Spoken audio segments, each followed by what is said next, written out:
At her best friend's funeral, a woman received a note from the deceased. After reading it, she discovered a shocking secret that turned her life upside down. Rachel stood in front of the mirror, fully dressed except for her shoes and bag.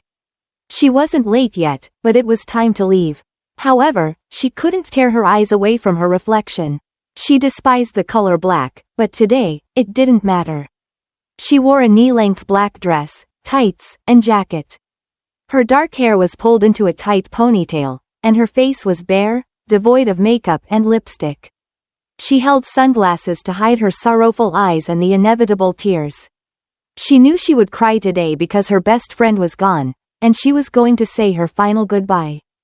The unfairness of it all gnawed at her.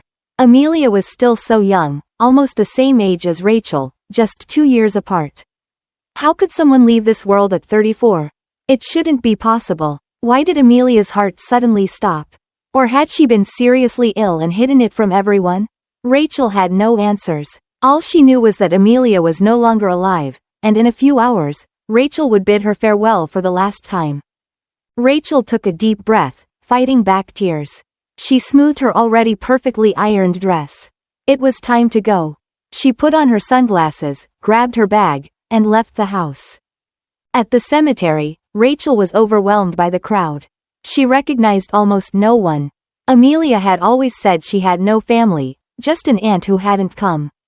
Despite their close friendship, Rachel felt lost among the strangers who had come to mourn Amelia. Rachel never fully knew Amelia's lineage. Amelia had lived in the country and inherited a small house after her parents died, but Rachel had never visited. The village's name was a distant memory, mentioned only a few times during their friendship. They didn't share mutual friends. They had been best friends since the institute but always had different social circles. Life had separated them for many years. At the funeral, Rachel recognized only one familiar face. Amelia's cousin, the daughter of Amelia's aunt. Rachel greeted Megan, and though Megan seemed like she wanted to say something, she held back. She scanned the crowd, which was filled with people Rachel had never met. She had so many friends I didn't even know, muttered Rachel to Megan. Megan replied quietly, Amelia had very few friends. These are mostly business acquaintances or employees. You were the only one close to her. The rest are her housemates. Amelia left a note asking everyone in her building to be invited to her funeral. I don't know why. Maybe she felt lonely and wanted a crowd around her on a day like this. It seems it's just you, me, a couple of her co-workers, and the rest are here for a free meal and drink. But I couldn't ignore her last wish. Megan wiped away her tears and walked away, leaving Rachel to wonder. Amelia had known she was going to die since she had written the note. She must have been hiding an illness. Why didn't she tell Rachel? Rachel would have helped her and fought for her. Why keep such a secret? As the clatter of earth hitting the coffin echoed in her mind, Rachel stood in a daze, unable to tear her eyes away from the workers deftly wielding their shovels. She felt the weight of unanswered questions pressing down on her, mingling with her grief. When it was all over and a mound formed on which large wreaths were placed, Rachel felt a shiver. She thought she might faint, but she didn't.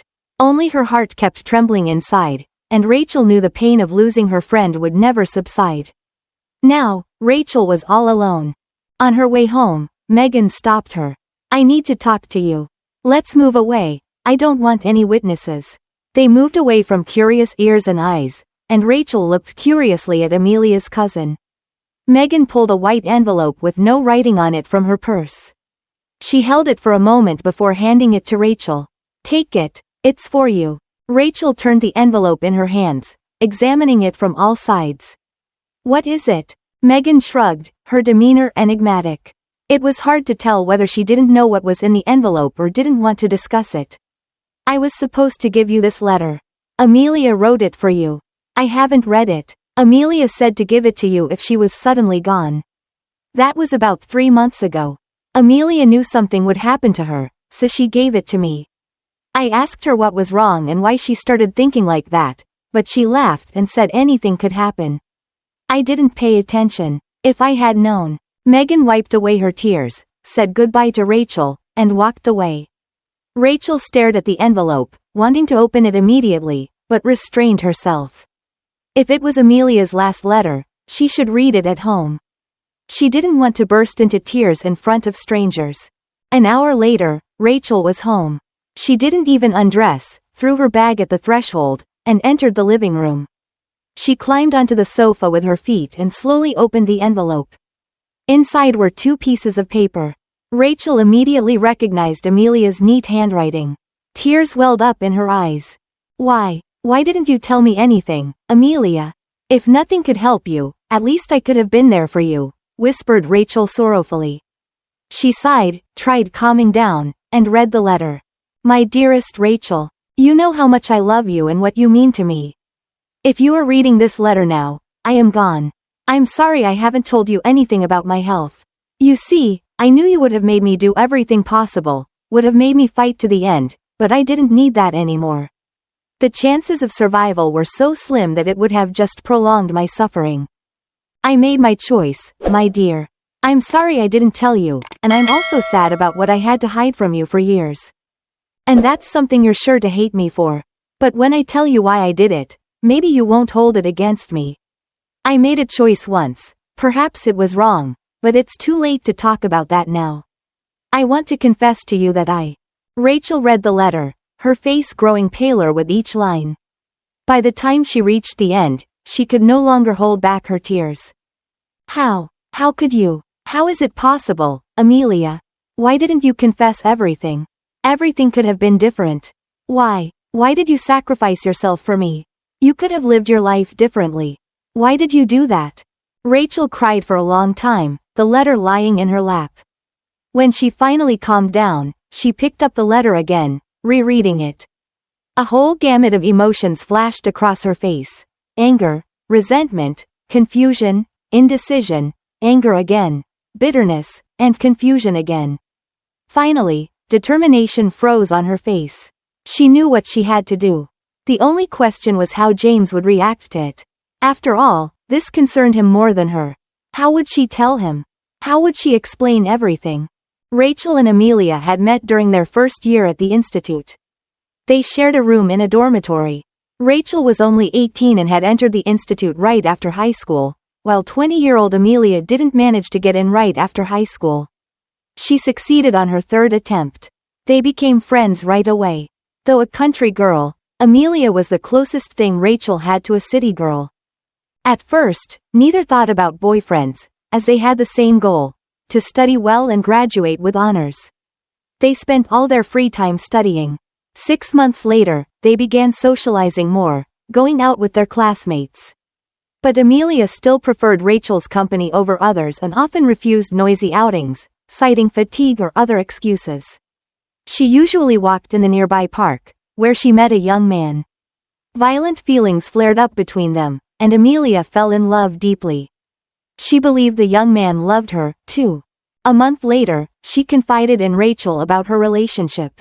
Why didn't you say anything for so long? Shame on you. It's called best friend. That's it. I'm mad at you, Rachel had said, feigning offense. Naturally, she wasn't distraught. Everyone deserved some privacy, some secrets. If Amelia was severe enough to share, it meant a lot.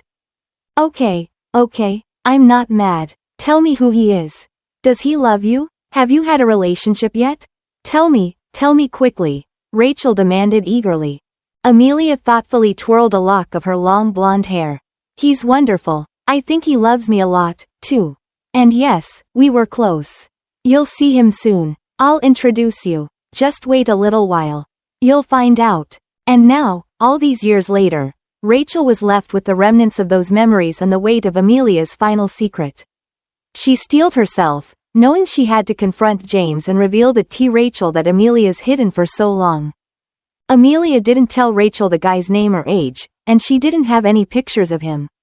Rachel decided she would wait until Amelia introduced them, but time passed, and the introduction never happened. Rachel began to notice Amelia often seemed sad and thoughtful, and one night, she came home crying. Amelia told Rachel, I broke up with my boyfriend. He said he didn't love me anymore. He met someone else, and that girl captured his heart. He wanted to be with me but couldn't control his heart. He was honest with me and decided to break up so he could go out with another girl with a clear conscience. Rachel, I can't believe it. I loved him so much. Why does this happen? How am I supposed to get out of this now? Rachel wanted to support her friend. Forget about him. If he doesn't love you, let him go. It's good nothing serious happened, or he could have left you in a worse situation. It's better this way. I can't believe he's so honest. Amelia, don't cry. You're lucky it turned out this way. It's better to break up now than to be deceived later. Consider it a mutual parting.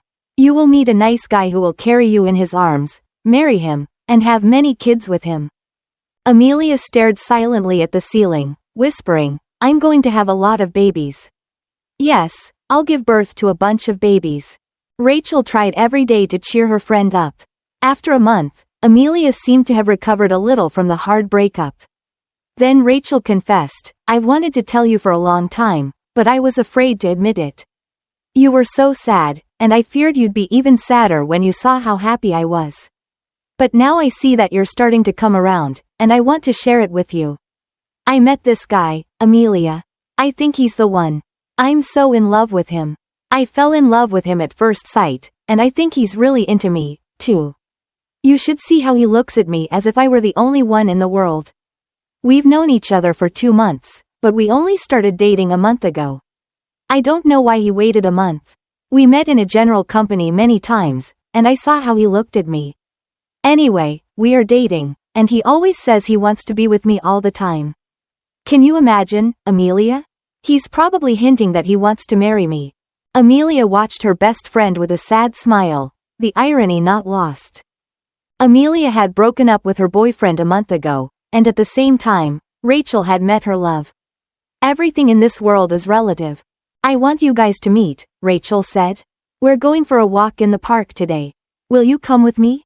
We'll have a little chat, take a walk, and then we'll go home. You will come with me, won't you? Please, I'm begging you. I so want you two to meet. Amelia agreed. If she had known how this acquaintance would turn out for her and what emotions she would experience, she would have packed her bags and left immediately. She would have left the city forever, never to see anyone again. But Amelia didn't know. In the evening, they went to the park. Rachel's boyfriend hadn't arrived yet. The girls were chatting on a bench when Rachel suddenly shouted, Hey, we're here. Come here, she whispered to Amelia. There he is, my boyfriend, Amelia. Amelia seemed to move in slow motion as she turned around. Her gaze focused on the guy, and she blinked slowly. She stared at the guy who approached them, and the guy stared at her. Rachel nimbly kissed him on the cheek and then quickly introduced them. Amelia, let's meet. This is James. This is my boyfriend, James. James, this is Amelia, my best friend and the most wonderful person in the world. Amelia looked at James silently, unable to utter a word. James was also silent. Only Rachel kept talking. What's with you two? Why are you so gloomy, as if I introduced you by force? What happened? Do you already know each other? James opened his mouth to answer, but Amelia spoke first. No, of course not. We do not know each other. That's right. It's very nice to meet you, James. Rachel has told me so much about you that I've known you for a long time. James muttered, Nice to meet you, too. Amelia forced a smile. I should probably leave you two alone. I just remembered I needed to do something. Never mind, I'm going. You two go for a walk. Just remember, James, don't hurt my friend. For her sake, I'm ready for anything. I will destroy anyone who causes her pain.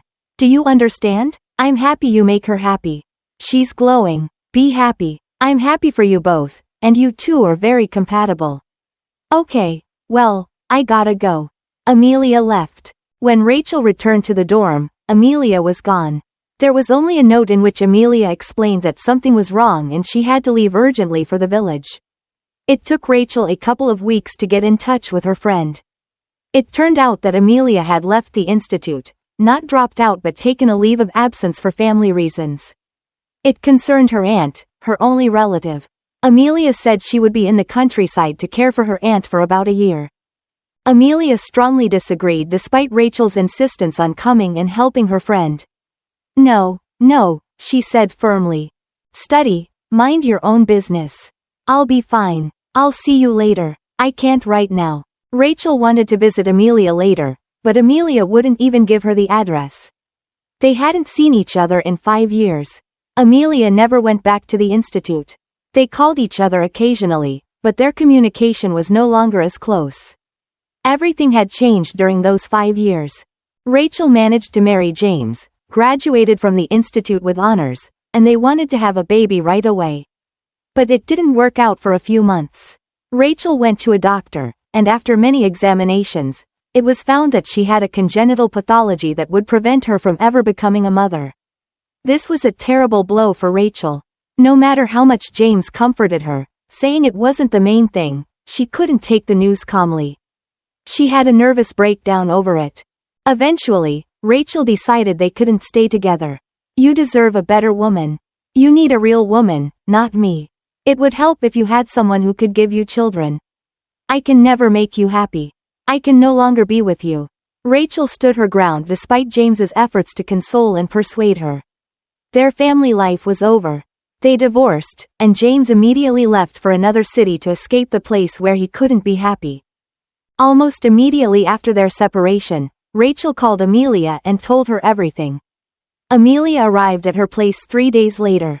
After such a long separation, Rachel hardly recognized her friend.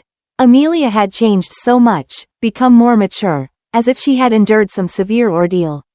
She was so thin but fit. Amelia was able to pull Rachel out of her worst condition.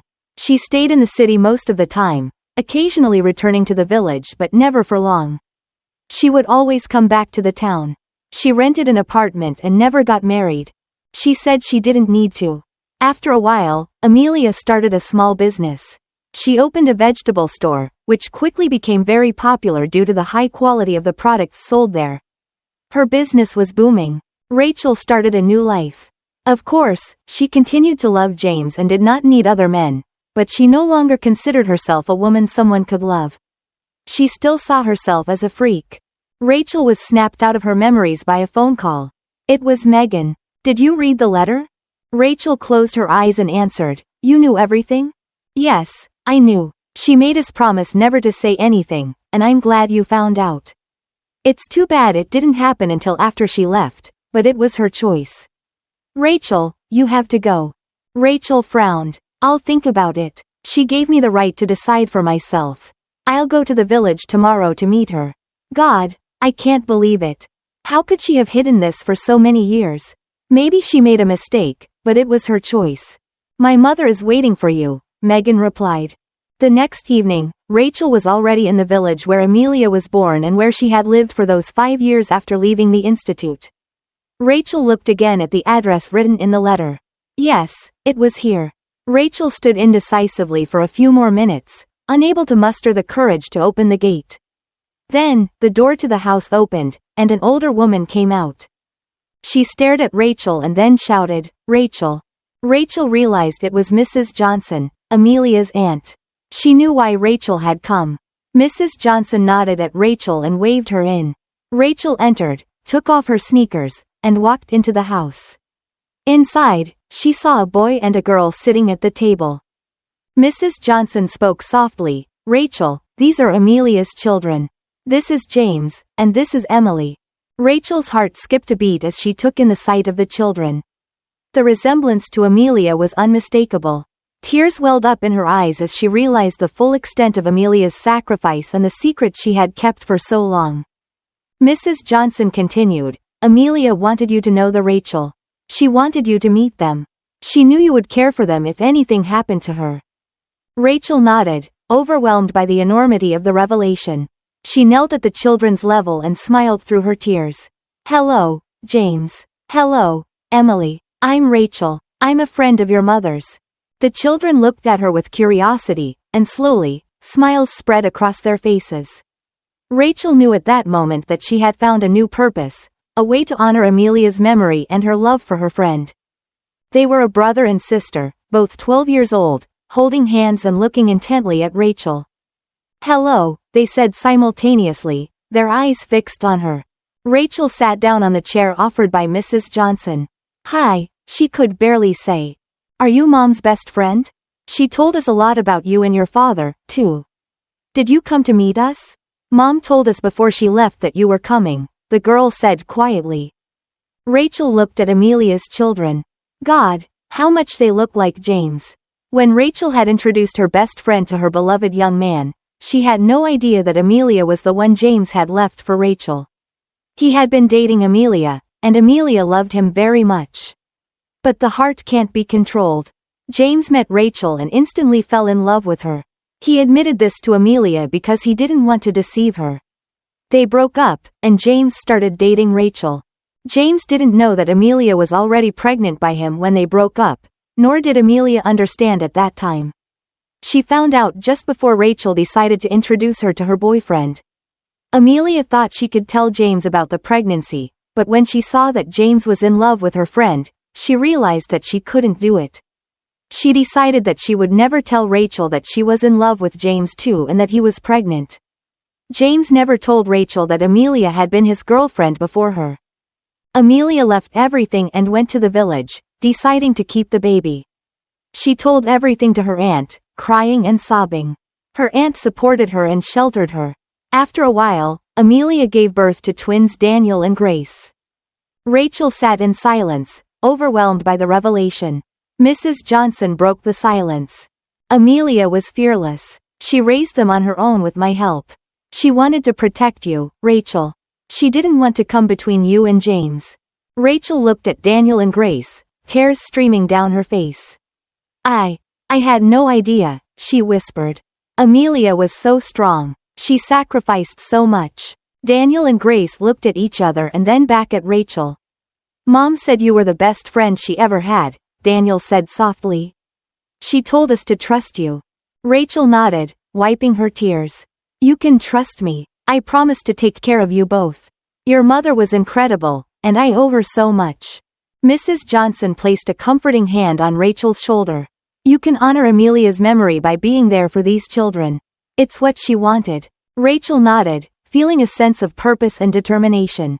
I will. I'll be here for them, just as Amelia wanted. As Rachel sat with Amelia's children, she felt the weight of her friend's sacrifice and the responsibility she now had. She vowed that she would be the best guardian for Daniel and Grace, honoring Amelia's memory in the best way possible. No one knew who the father of Amelia's children was, except for Miss Johnson and Megan, who kept the secret. Amelia had no intention of returning to the city. She planned to stay in the village with her children forever. She hoped her friend would be happy with James. She knew they were married. Rachel had invited her to the wedding, but Amelia did not come. Seeing the happily married couple would have been too hard for her. 5 years later, however, Rachel called Amelia, sobbing and screaming about her separation from James. Amelia couldn't leave her friend in distress and returned to town, leaving her children with her aunt. She stayed in town, visiting her children frequently. After she set up her business, she started giving her aunt money and saving for her children's future. Everything was fine until Amelia began to feel ill and discovered her illness. She did not make desperate attempts to save her life at any cost, believing it wasn't worth it. Instead, she focused on her children's future, arranging everything she had for them and finally leaving a letter for her best friend to reveal everything. Rachel looked at the children, waiting for her to answer their questions. At last, Rachel could say, I didn't come just to meet you. I've come to take you with me and introduce you to your father, only if you want me to. The boy and girl looked at each other, holding hands. After a moment, the girl said, Yes, we want to. A week later, Rachel was home with Daniel and Grace. She had picked up the essentials of their belongings. The siblings were acting wary, a little afraid of meeting their father. Rachel didn't even know if she could find James. He had left for another city after their separation, and they never called or met again. Maybe he didn't have that phone number anymore, but she decided there was no time to waste. She dialed his number and heard beeps. At least the number was still available. Hello, it was James's voice.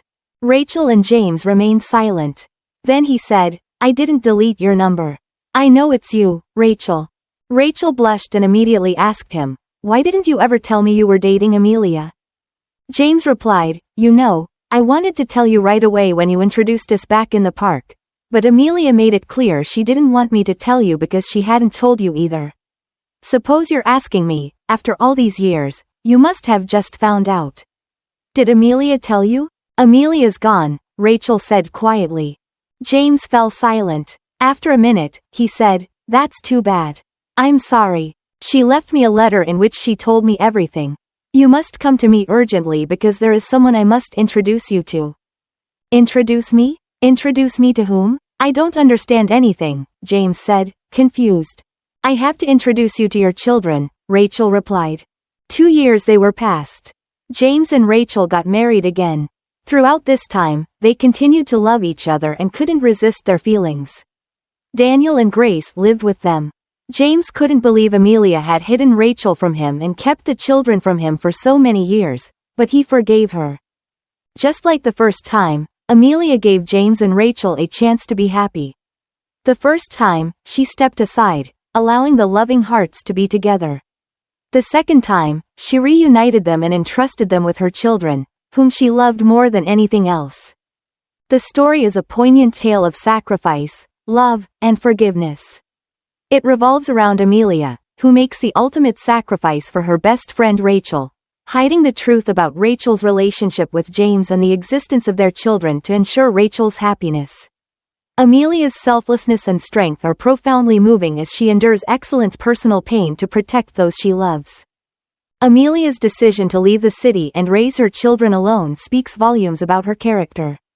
She chooses solitude over the risk of complicating Rachel and James's relationship, demonstrating extraordinary altruism. Her actions reflect her deep love for Rachel, a love that surpasses her own needs and desires. James's eventual reunion with Rachel and their remarriage highlight true love's enduring power. Despite the years of separation and the shocking revelations, their love for each other remains steadfast. This aspect of the story underscores the idea that genuine love can withstand time and trials, eventually finding its way back.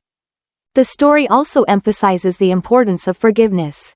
James's ability to forgive Amelia for keeping such a significant secret allows him to embrace his children and again find happiness with Rachel. Understanding and compassion can heal old wounds and pave the way for a brighter future. Rachel's journey is equally compelling.